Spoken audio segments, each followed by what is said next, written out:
seperti ini kondisi ruang keluarga Pak Nasution, di mana saat peristiwa ya gagang telepon ada di sebelah.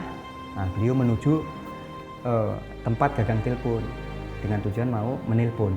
Namun demikian ternyata di ruangan ini sudah banyak sekali pasukan yang mau menculik Pak Nasution. Ya. Jadi ibu dari belakang ketika melihat bapak lompat masuk ke ruangan telepon sini langsung, lari membawa adik Irma. Iya, menggendong adik Irma yang dalam kondisi memang sudah luka parah. Sehingga dengan demikian beliau dibentak ataupun diteriakin oleh pasukan ini. Telepon sudah saya putus, mana Nasution? Nah, dengan ketegasan yang sangat luar biasa, ibu menyampaikan sebuah argumen. Pak Nasution sudah keluar kota di Bandung 2 hari. Kalian kesini hanya mau membunuh putri saya. Nah, seperti itu. Nah, bersamaan dengan Ibu Nasution menyampaikan statement itu, terdengar peluit dari luar. Pertanda bahwa komandan yang memimpin pasukan itu memerintahkan kepada seluruh anggotanya untuk segera berkumpul. Kenapa? Untuk segera berkumpul karena pergerakan ataupun gerakan sudah dihentikan. Karena pada saat itu mereka menyatakan bahwa Pak Nasution sudah tertangkap. Ternyata yang ditangkap adalah Letnan Piri Tindi. Iya. Seperti itu, Habib. Jadi ketika peluit, Ibu Nas melihat mereka semua kembali ke kendaraan kan? Kemudian Ibu melakukan apa? Setelah pasukan semua membawa Letnan Tendian pergi, apa yang Ibu lakukan setelah itu? Ibu pada saat itu mengikuti pasukan dari belakang sehingga menyaksikan dengan mata kepala sendiri. Nah, setelah itu tentunya Ibu karena adik ini kan tertembak berupaya minta bantuan ya, sehingga dengan demikian akhirnya adik Irma bisa terevakuasi ke rumah sakit. Ke RSPAD Gatot Subroto. Jadi di sini tempat Bapak sama Ibu keluarga kan? Iya, ini ruang keluarga sekaligus ruang makannya. Kita lanjut ya, bisa? Iya, baik. Ini kita menuju ke kamarnya adik Irma.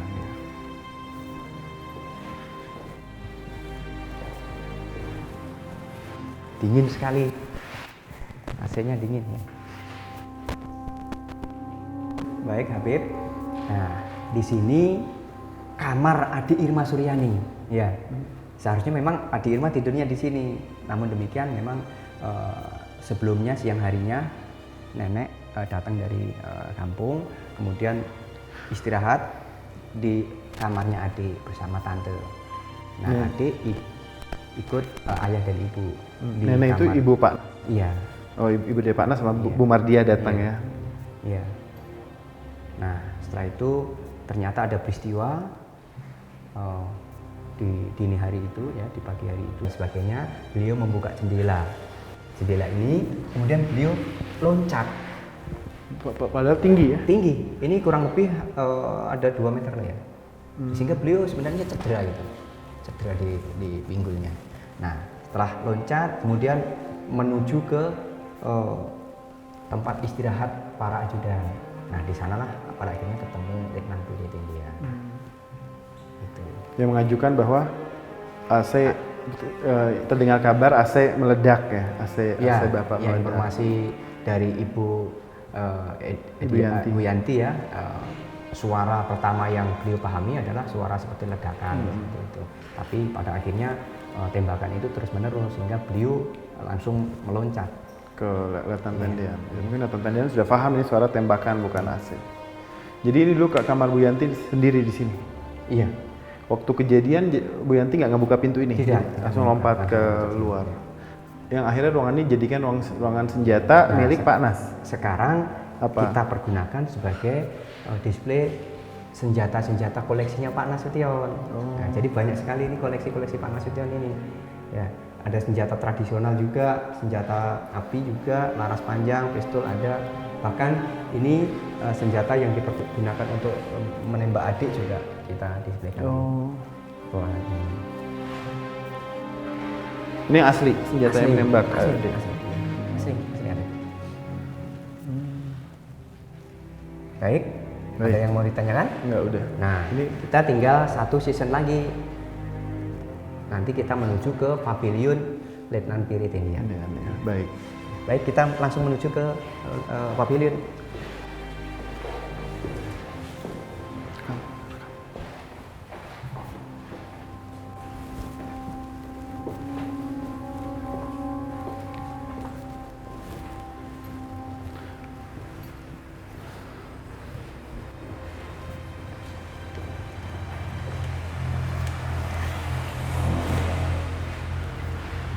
Jadi Museum Jenderal Besar Abdul Aziz Nasution ini luasnya, ya luas tanahnya kurang lebih 2.600-an ya, gitu ya. Iya. Kemudian bangunannya kurang lebih 1.400. Ya, Batas luasnya. bangunan. Kita menuju ke ruang Pavilion Letnan Piri Tendian. Ini tadi tembok ini belum ada ya? Sudah ada. Udah ada. Ini sudah ada Habib ya. Cuman memang tidak setinggi ini. Jadi waktu Bu Yanti lari langsung ke ruangan ini. Melambungnya ke sana dulu. Ya, Oh, ke ke bagian Ya, belakang. Makanya ketika melambung itu ya menjumpai banyak pasukan. Langsung Baik. menuju ke pavilion. Nah, disinilah pavilion dari para ajudan, ya. Dimana di sini ajudan apa namanya Pak Nas yang pada saat itu jaga sebenarnya bukan Letnan Piri Tendian. Letnan Piri Tendian itu turun jaga.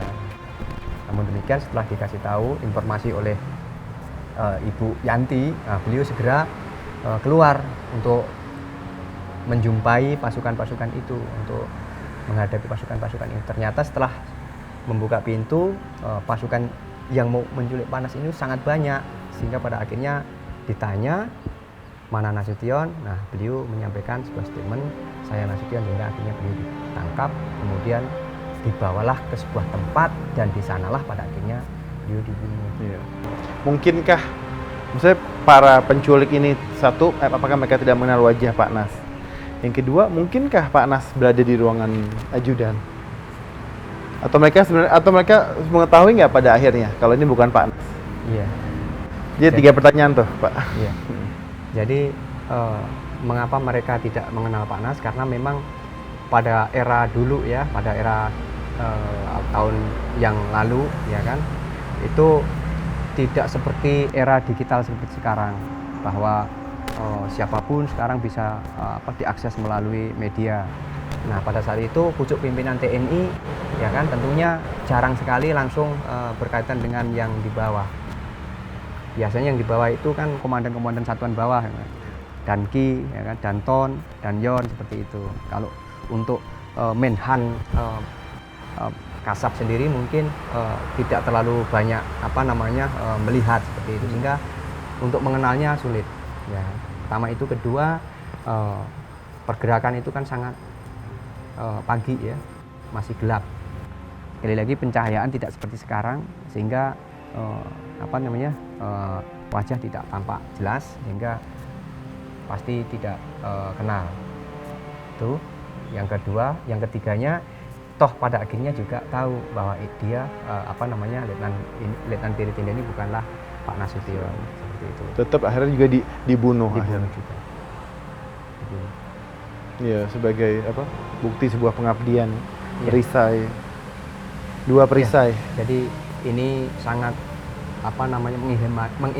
mengilhami buat kita semuanya selaku generasi penerus bangsa Indonesia, bahwa kita wajib memiliki nilai-nilai semangat juang, patriotisme, nasionalisme, cinta tanah air, bahkan sampai nyawa pun direlakan untuk dikorbankan demi bangsa dan negara. Iya, sebuah pengorbanan. Maksudnya? Karena itu minta tolong mungkin bisa disebarluaskan ke masyarakat Habib, agar supaya bisa berkunjung ke museum.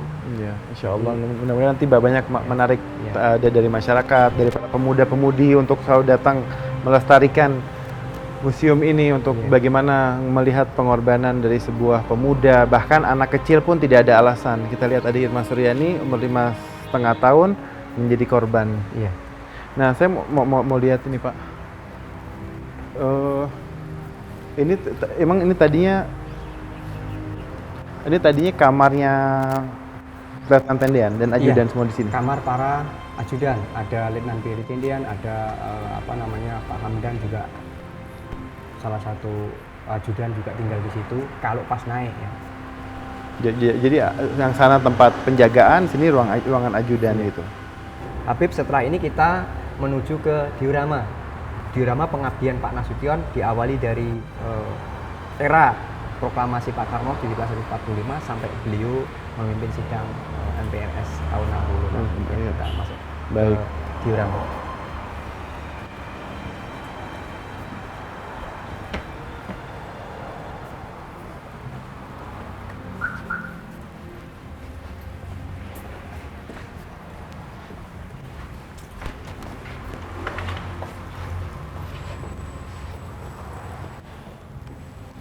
Ini Bandung Lautan Api, peristiwa. Iya, peristiwa Bandung Lautan Api. Mohon maaf. Ini peristiwa Bandung Lautan Api, Habib ya. Bahwa kita ketahui bangsa kita sudah diproklamirkan oleh Pak Karno ya 1745. Namun demikian kan kita ketahui juga Belanda tidak mengakui kemerdekaan Indonesia. Ya, berbagai macam cara Belanda ingin mengembalikan kekuasaan di Indonesia. Salah satunya mereka datang di Bandung ya, Bandung. Nah, di Bandung pada akhirnya para pejuang-pejuang di Bandung ini melakukan perlawanan yang pada saat itu dipimpin oleh Kolonel Abdul Haris Nasution ya, yang didukung oleh seluruh tokoh-tokoh Bandung dan sepakat untuk melakukan pembumi hangusan di Bandung Utara ya pada saat itu. Kenapa di bumi hanguskan? Karena pada saat itu mau dikuasai kembali oleh Belanda. Itu tahun berapa, Pak? Tahun 1945. Ya. Agresi militer. Sebelum agresi militer. Sebelum. Nah, setelah itu ya Kota Bandung dibumi hanguskan, termasuk gudang logistik ya, gudang-gudang senjata, amunisi. Ya, di daerah Bandung Selatan di wilayah Dayakolot itu diledakkan oleh salah seorang pejuang dari Bandung. Kita ketahui dia adalah Muhammad Toha. Nah, jadi inilah salah satu perjuangannya Pak Nasution, karena pada saat itu yang memimpin adalah Pak Nasution. Terjadinya sebuah Bandung Lautan Api. Bandung Lautan Api itu. Baik, Habib. Ya.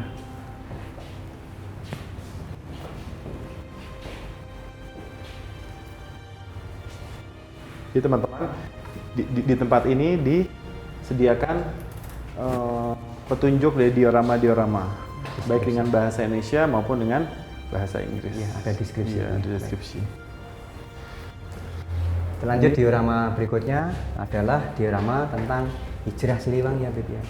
Jadi Hijrah Siliwangi ini terjadi karena akibat dari perjanjian Renville ya, di mana pada klausal perjanjian tersebut ya menyatakan bahwa Belanda hanya mengakui kekuasaan Indonesia sebatas Pulau Jawa ya dengan Sumatera. Nah, pasukan-pasukan yang ada di Bandung pada saat itu harus meninggalkan kota Bandung karena Bandung dianggap wilayah dari kekuasaan Belanda pada saat itu. Sehingga akhirnya Pak Nasution melakukan perpindahan pasukan menuju ke Yogyakarta. Nah, perpindahan pasukan itu dikenal dengan sebuah Nasution awal dari proklamasi sampai dengan peristiwa Pak Nasution memimpin sidang MPRS, ya, pengangkatan Presiden Pak Harto sebagai presiden. Baik, sudah semuanya kita lihat koleksi-koleksi yang ada di Museum Jenderal Besar Abdul Haris Nasution. Masih ada satu kenang-kenangan Pak Nasution. Kalau berkenan, ayo kita melihat ya. Kalau masih ada waktu kita bisa melihat mobil Pak Nasution. Itu tahun kapan? Mobilnya tahun 97. Sampai di Iya. Oke. Baik teman-teman, saya akhiri program kita di Said Hussein dengan mengenal Bhinneka Raih Tunggal Ika. Bagaimana saya menghimbau untuk semua teman-teman untuk datang ke museum ini. Bagaimana kita mengisi kemerdekaan dengan merenungi, menghayati semua apa yang telah dikerjakan oleh para pendahulu kita, para pahlawan yang telah berkorban berjuang demi tegaknya dan eksisnya. negara kita yang kita cintai di planet ini yang Allah telah ciptakan, dan semoga kita bisa selalu mengisi kemerdekaan dengan melanjutkan apa yang telah diharapkan oleh para pahlawan kita. Baik, untuk semua teman-teman yang mau datang ke sini, museum ini buka dari hari Selasa sampai dengan hari Minggu, dari mulai jam 8 sampai jam setengah 4 sore. Saya Syed Hussein dan semua teman-teman undur diri, dan saya ucapkan terima kasih yang sebesar-besarnya untuk Disjarah kepada Pak Kapten Suroso yang telah menjelaskan semua museum ini dengan baik. Saya undur diri, mohon pamit. Wassalamualaikum warahmatullahi wabarakatuh.